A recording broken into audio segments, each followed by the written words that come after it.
உலகத்தில் ஒருத்தர் இருக்கார். அவரோட உண்மையான பெயர் யாருக்குமே தெரியாது.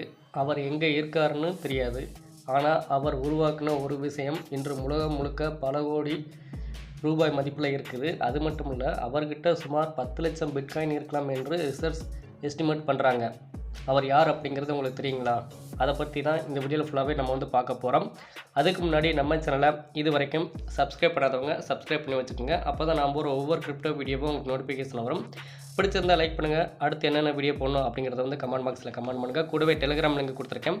டெலிகிராம் குரூப்பில் எப்படி ஃப்ரீயாகவே NFT கலெக்ட் பண்ணுறது, அது மட்டும் இல்லாமல் நிறைய வேனிங்ஸ் பற்றி டீட்டெயில்ஸை டெலிகிராம் குரூப்பில் நாங்கள் போஸ்ட் பண்ணி கேட்கறதுனால மறக்காமல் டெலிகிராம் குரூப்பில் ஜாயின் பண்ணிக்கோங்க. அதுவும் நான் கொடுத்துருக்க லிங்கில் நீங்கள் ஜாயின் பண்ணிக்கோங்க. ஓகே ஃப்ரெண்ட்ஸ், வாங்க வீடியோக்குள்ளே போகலாம். வீடியோ ஆரம்பிக்கும் போதே நான் ஒன்று சொல்லியிருந்திருப்பேன். உலகத்தில் ஒருத்தர் இருக்கார். அவரோட உண்மையான பேர் யாருக்குமே தெரியாது. அவர் எங்கே இருக்காருன்னு தெரியாது. ஆனால் அவர் உருவாக்குன ஒரு விஷயம் இன்று உலகம் முழுக்க பல லட்சம் கோடி ரூபாய் மதிப்பில் இருக்குது அப்படிங்கிறத நான் சொல்லியிருந்திருப்பேன். அந்த நபர் யார் அப்படின்னு சொல்லிட்டு பார்த்தோம்னா சதோஷி நகமோட்டோ.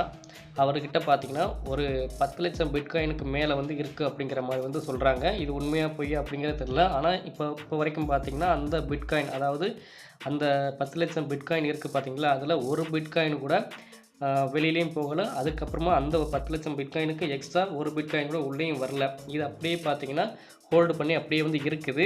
அதனால தான் இப்போ வரைக்கும் பார்த்திங்கன்னா அந்த சதோஷி நகமோட்டோ உயிரோடு இருக்காரா இல்லையா அப்படிங்கிறது இப்போ வரைக்கும் ஒரு மர்மமாகவே இருக்குது. ஃபஸ்ட்டுன்னு பார்த்திங்கன்னா 2008 உலகம் முழுக்க ஃபினான்சியல் கிரிசியஸ் அப்படின்னு வந்துச்சு. பேங்கோட ஷேர்ஸ் எல்லாமே பார்த்திங்கன்னா ரொம்பவுமே கீழே டவுன் ட்ரெண்டாகவே போயிட்டு இருந்தது. அப்போ தான் பார்த்திங்கன்னா மக்கள், அதாவது பீப்புள்ஸ் இருக்காங்க பார்த்திங்களா, அவங்களோட பணத்தை எல்லாருமே அதாவது எல்லாரோட பணமும் கீழே போயிட்டு சரிவடைஞ்சிக்கிட்டே இருந்துச்சு. அந்த நேரத்தில் தான் இன்டர்நெட்டில் ஒரு புதிய ஐடியா வந்தது. அதுதான் இந்த பிட்காயின். 2008 அக்டோபர் 31 ஒயிட் பேப்பர், அதாவது இந்த பிட்காயினுக்கு ஒரு ஒயிட் பேப்பர் கொண்டு வந்திருந்தாங்க. அந்த ஒயிட் பேப்பரில் என்ன கொண்டு வந்திருந்தாங்க அப்படின்னு சொல்லிட்டு பார்த்தோம்னா peer to peer electronic cash system அப்படின்னு கொண்டு வந்திருந்தாங்க. அதுக்கப்புறமா 2009 ஜனவரி 3 அப்புறமா தான் பிட்காயின் பிளாக்ஸ் உருவாக்குனாங்க. அதுக்கப்புறமா தான் பிட்காயினோட ஹிஸ்ட்ரி தொடங்குச்சு.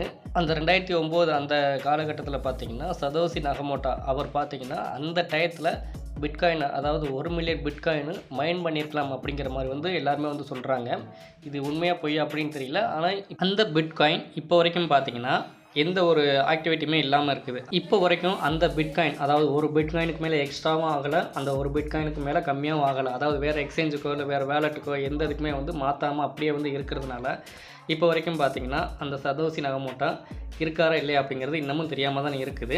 இப்போ இந்த 1 மில்லியன் BTC மைன் பண்ணியிருக்கிறதா சொல்கிறாங்க பார்த்திங்களா. சதோஷி நகமோட்டோ தான் அந்த 1 மில்லியன் BTC மைன் பண்ணாரா, இல்லை அதுக்குன்னு தனி குழுவாக வச்சு அதை மைன் பண்ணாங்களா அப்படின்னு இது வரைக்கும் எந்த ஒரு இதுவுமே நிரூபிக்கலை. ஆனால் இப்போ வரைக்கும் பார்த்திங்கன்னா 1 மில்லியன் BTC அப்படிங்கிறது தனியாகவே இருக்குது. இப்போ ஒரு பிட்காயினோட ரேட்டு, அதாவது இப்போ கரண்ட் ரேட் அப்படின்னு எடுத்துக்கிட்டோம்னா INR ப்ரைஸ் படி நம்ம எடுத்துக்கிட்டால் கூட ஒரு 65 லட்ச ரூபா அந்த மதிப்பில் வருது. இதே இது டாலர் மதிப்பில் எடுத்துக்கிட்டோம் அப்படின்னா ஒரு $64,000 சம்திங் ரேஞ்சு அந்த அளவுக்கு ட்ரேட் ஆகிட்டு இருக்குது. இப்போ நம்ம கூப்பிட்டுக்கிட்டு இருக்கோம் பார்த்திங்களா, அந்த சதோஷி நகமோட்டோ அப்படின்னு நம்ம சொல்லிகிட்டு இருக்கிறோம். அவர்கிட்ட ஒரு 1 மில்லியன் BTCக்கு மேலே இருக்குது அப்படின்னு நம்ம சொல்கிறோம் பார்த்திங்களா. சப்போஸ் அவர் இப்போ நாளைக்கே அந்த 1 மில்லியன் BTC அவர் சேல் பண்ணுறாரு அப்படின்னா மார்க்கெட்டில் என்ன நடக்கும்? ஒரு பேனிக்கான ஒரு விஷயம் நடக்கும். அதாவது எல்லாருமே பிட்காயினை வாங்குறதுக்கு தயங்குவாங்க. மார்க்கெட் பார்த்திங்கன்னா பெரிய அளவில் அடி வாங்குறதுக்கு வாய்ப்பு இருக்குது. ஆனால் இப்போ வரைக்கும் அவர் உயிரோடு இருக்காரா அப்படிங்கிறதே தெரியாமல் தான் இருக்குது. சப்போஸ் அவர் உயிரோடு இருந்தார் அப்படின்னா ஒரு பிட்காயினாவது மாற்றிருக்கணும். ஆனால் இப்போ வரைக்கும் பார்த்திங்கன்னா அந்த ஒரு பிட்காயினும் மாற்றவும் இல்லை, ஒரு பிட்காயின் ஆட் ஆகலை அவரோட வேலெட்டில். இப்போ நம்ம எல்லாருமே சொல்கிறோம் பார்த்திங்களா, சதோஷி நகமோட்டோ அவர் உயிரோடு இருந்தால் கூட அந்த அளவுக்கு அவர் சேல் பண்ண மாட்டார். அப்படி ஒரு வாய்ப்பு இல்லை அப்படின்னு தான் நம்ம சொல்லணும். இப்போ அவர்கிட்ட மொத்தமாக எவ்வளவு இருக்குது அப்படின்னா கிட்டத்தட்ட ஒரு 10 லட்சம் பிட்காயினுக்கு மேலே, அதாவது 1 மில்லியன் பிட்காயினுக்கு மேலே இருக்குது அப்படிங்கிற மாதிரி சொல்கிறாங்க. இப்போ ஒரு பிட்காயினோட ரேட்டு டாலர் மதிப்பில் எடுத்துக்கிட்டால் கூட $65,000 சம்திங் ரேஞ்சுக்குள்ளே தான் ட்ரேட் ஆகிட்டு இருக்குது. இப்போ $65,000 அப்படின்னு எடுத்துக்கிட்டால் கூட $65 பில்லியன் மதிப்பு வரும். அதாவது கிட்டத்தட்ட பார்த்திங்கன்னா அவர்கிட்ட ஒரு 10 லட்சம் பிட்காயினை நம்ம $65,000 நம்ம பெருக்கணும் அப்படின்னா ஒரு $65 பில்லியன் மதிப்பு அப்படிங்கிற அளவுக்கு அவர்கிட்ட இப்போ இந்த அளவுக்கு இருக்குது.